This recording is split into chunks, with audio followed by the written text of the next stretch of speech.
Hello, happy Saturday mga ka-cooking ina. Magluto naman tayo ngayon guys ng medyo gusto kong umigop ng sabaw. Kahit isang hibla lang nitong bihon. Then bawang. Lagyan natin ng kunting luya para aroma at maganda sa sipon ubo cubes and kunting seasoning pa para malasa, then kunting patis, iodized salt, and pamintang durog, kunting sugar para malasa, and pechay. Yan, pechay. Pwede sa may sabaw na bihon. Yan na guys, mga ka-cooking ina, nagsangkot sana ako ng karne guys. Ayan. Sangkot siya, ang tawag dyan. Kunting tubig, tapos pinapatuyuan.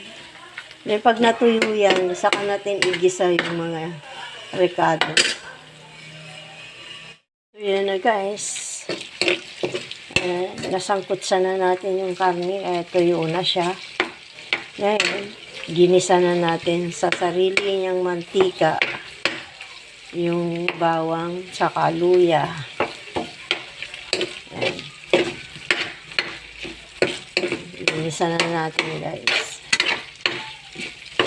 Saka natin lagyan ng mga rekado at tubig. Ayan. Ating i-golden brown. So, ayan na mga ka-cooking na. Golden brown na. Kaya pwede na natin ilagay yung ibang ingredients. Ano yan guys? Bali, pork and chicken. Lagay na natin guys, sabay-sabay na ang bihon.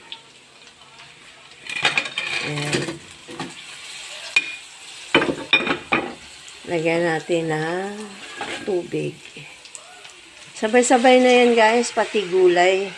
Saka iba pang rekado. Kaya abangan. So ayan na, mga ka-cooking ina. Done na ang ating ginisang bihon. Ayan. Sarap na yan. So tinimplahan na natin yan ng pamintang durog, cubes, kahit anong cubes, chicken or beef. And ayan, may kunting karne and pechay, pamintang durog, patis. So yum. Kain na tayo. Gustong humigop ng sabaw. Kanina guys, sabi ko isang hibla, pero dinalawang hibla ko na kasi alanganin. So, ayan. Happy Saturday, everyone. Kain na tayo. Higop-higop sabaw.